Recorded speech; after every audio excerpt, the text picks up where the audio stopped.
Brought to you by Agilus Diagnostics. Health test की बात आती है तो मैं भरोसा करता हूँ India largest diagnostics company Agilus diagnostics. खुद को टेस्ट करते रहो।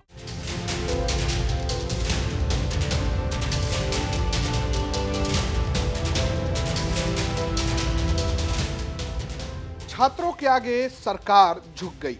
जी हां, प्रयागराज में लगातार प्रदर्शन कर रहे अभ्यर्थियों की मांग मान ली गई है और अब योगी सरकार ने छात्रों के हित में फैसला लेते हुए आयोग से ये कहा है कि भाई अब आप एक शिफ्ट में परीक्षा कराइए और इसको लेकर अब आयोग जल्द ही नोटिफिकेशन जारी कर सकता है। जी हां, बड़ी खबर है उत्तर प्रदेश लोक सेवा आयोग को लेकर। दरअसल उत्तर प्रदेश लोक सेवा आयोग यानी कि यूपीपीएससी जो है वो दो परीक्षाओं को लेकर घिर गया था। एक परीक्षा थी पीसीएस की और दूसरी परीक्षा थी आरओ यानी कि समीक्षा अधिकारी की। इन दोनों परीक्षाओं को लेकर छात्र मैदान में थे। छात्रों की मांग ये थी कि परीक्षा एक दिन एक शिफ्ट में हो, यानी कि एक परीक्षा एक दिन और एक ही शिफ्ट में कराई जाए। इसकी बड़ी वजह थी नॉर्मलाइजेशन। दरअसल जैसे ही परीक्षा दूसरी पाली में जाती, नॉर्मलाइजेशन का फॉर्मूला लागू हो जाता। दरअसल जैसे ही आप एक पाली में पेपर देते हैं तो उस वक्त होता यह है कि एक पेपर ही यानी कि एक ही सवालों के अलग अलग सेट मिलते हैं, लेकिन दूसरी पाली में प्रश्न पत्र बदल जाता है।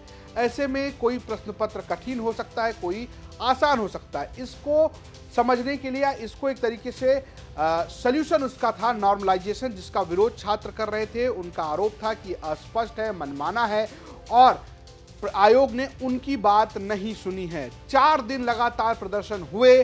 पुलिस ने एक तरीके से कई बार बल प्रयोग किया, लोगों को घसीटा, बहुत सारे आरोप किए और साथ ही साथ विपक्ष भी इस पर इकट्ठा हो गया। अखिलेश यादव प्रयागराज पहुंचे, हालांकि वो छात्रों के बीच नहीं गए, लेकिन उन्होंने ये कहा कि मैं इसलिए नहीं गया क्योंकि अगर मैं जाता तो आरोप लगता कि ये राजनीति हो रही है छात्रों के साथ, इसलिए मैं यहीं से उनको शुभकामनाएं देता हूं। और इस सब कुछ के बाद अब योगी सरकार ने इस पर फैसला लिया है और अब ये एक समिति गठन करके छात्रों से साथ समन्वय की बात कही गई है और एक पाली में परीक्षा कराने की बात कही गई है। ये छात्रों के लिए एक बड़ा निर्णय है। अब देखने वाली बात यह है कि इस पर सरकार या आयोग अगला कदम कब उठाते हैं। हालांकि इस पूरे मुद्दे पे ना सिर्फ अखिलेश यादव बल्कि पूरा विपक्ष एकजुट हो गया था, वो छात्रों के समर्थन में नजर आ रहा था। राहुल गांधी ने भी सोशल साइट एक्स पर लिखते हुए सरकार को घेरा।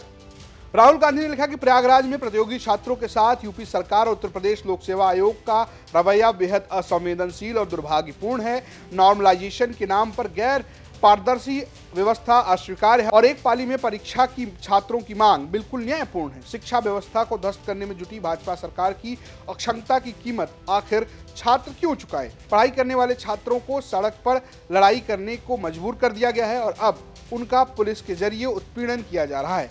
अपने और अपने परिवार के सपनों को पूरा करने के लिए घरों से दूर रहकर साधना कर रहे युवाओं के साथ ये अन्याय हम स्वीकार नहीं करेंगे। हम प्रतियोगी छात्रों की मांग का पूरी तरह समर्थन करते हैं। उनके लोकतांत्रिक अधिकारों को तानाशाही से नहीं दबाया जा सकता।